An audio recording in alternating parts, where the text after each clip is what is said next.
নমস্কার বন্ধুরা, চলো আজকে দেখে নিয়ে যাক ঝটপট রান্নাটা। আলু আর সজনে ডাঁটা হালকা লবণ হলুদ দিয়ে সিদ্ধ করে রেখেছি।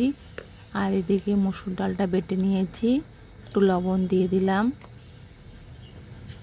এখানে বেগুন কেটে রেখেছি, টমেটো, পেঁয়াজ রসুন আদা জিরে মশলা আমি বেটে রেডি করে রেখেছি।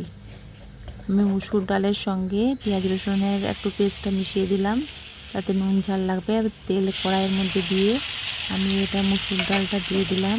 আমি ধোকলা বানাবো মিষ্টি আলু দিয়ে আর মসুর ডাল দিয়ে।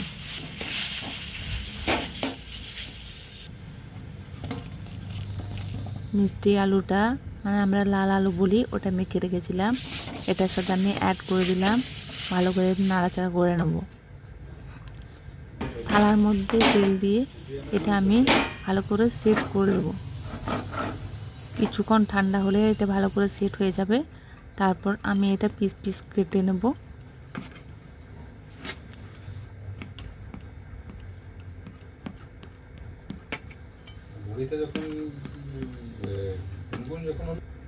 আমি চৌকা আকারে কেটে নিয়েছি, এই দেখো পিস পিস করে। কড়াইয়ের মধ্যে তেল দিয়ে এগুলো আমি ভেজে নেব। লাল লাল করে আমি ভেজে উঠিয়ে নেব। এগুলো এমনিও ভালো লাগে খেতে। আর এটা আমি সজনে ডাঁটা আলু বেগুন টমেটো দিয়ে বানাবো। মশলাটা দিয়ে দিলাম, ভালো করে একটু নাড়াচাড়া করে নেব।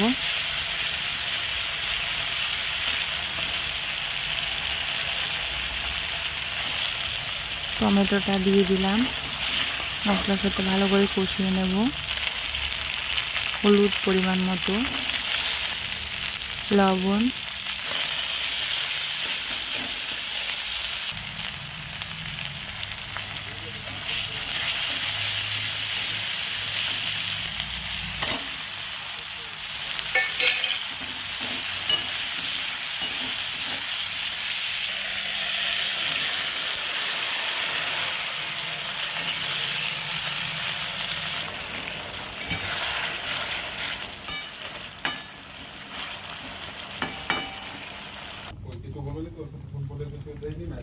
ক্লাস খতম করা হবে ওই 21 তারিখ, ওই তোদের এপ্রিলের 1 তারিখ।